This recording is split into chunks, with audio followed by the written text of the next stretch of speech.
Hi, ഞാൻ കുറേ ദിവസം കൊണ്ട് വിചാരിക്കുകയാണ് കേട്ടോ, ഒരു മാമ്പഴ പുളിശ്ശേരി ഉണ്ടാക്കുന്ന ഒരു വീഡിയോ ഇടണം എന്ന്. അങ്ങനെ ഒരുപാട് പേര് എന്നോട് ചോദിക്കാറുണ്ട്, എൻ്റെ മാമ്പഴ പുളിശ്ശേരി കഴിച്ച ആൾക്കാർ ചോദിക്കാറുണ്ട് ഇതെങ്ങനെയാണ് ഉണ്ടാക്കുന്നതെന്ന്. അപ്പോൾ ഞാൻ വിചാരിച്ചു എന്തായാലും ഒരു വീഡിയോ ഇടാം. അപ്പോൾ നല്ല പഴുത്ത മാങ്ങ ഒരു 3 ഞാൻ എടുത്തിട്ടുണ്ട്.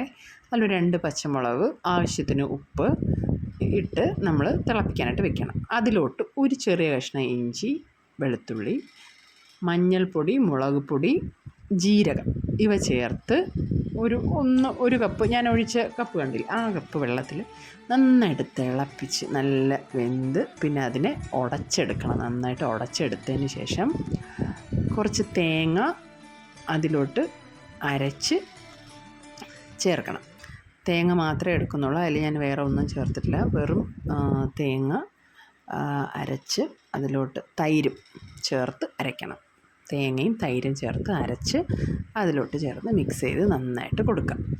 അതിൽ കുറച്ച് ശർക്കരപ്പൊടി, അതായത് അവരുടെ മധുരത്തിന് ആവശ്യമില്ല. ഞാനൊരു 2 ടേബിൾ സ്പൂൺ ഇട്ടപ്പോഴത്തേക്കും എനിക്ക് ശരിയായില്ല, 1 ടേബിൾ സ്പൂൺ ഞാൻ ഇട്ട് നന്നായിട്ട് മിക്സ് ചെയ്തിട്ട്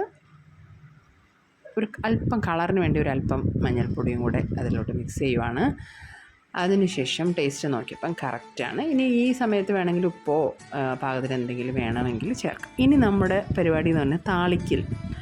അപ്പോൾ ഇത് വാങ്ങി മാറ്റി വയ്ക്കുക. ജസ്റ്റ് ഒന്ന് പൊങ്ങിയാൽ മതി, ഒന്ന് ചെറുതായിട്ട് ചൂടായിട്ടൊന്ന് പൊങ്ങിയാൽ മതി. അപ്പോഴത്തേക്കും അതിനെ തിളപ്പിച്ച് കളയരുത്. അതിനെ മാറ്റി വെച്ചതിന് ശേഷം ഒരു പാനിലോട്ട് കടുക്,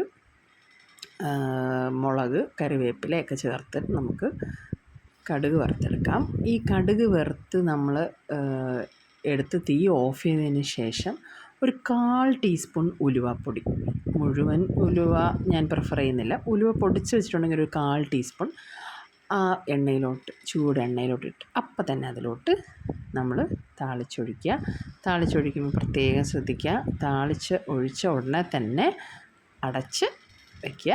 എന്നിട്ട് നമുക്ക് സെർവ് ചെയ്യാം.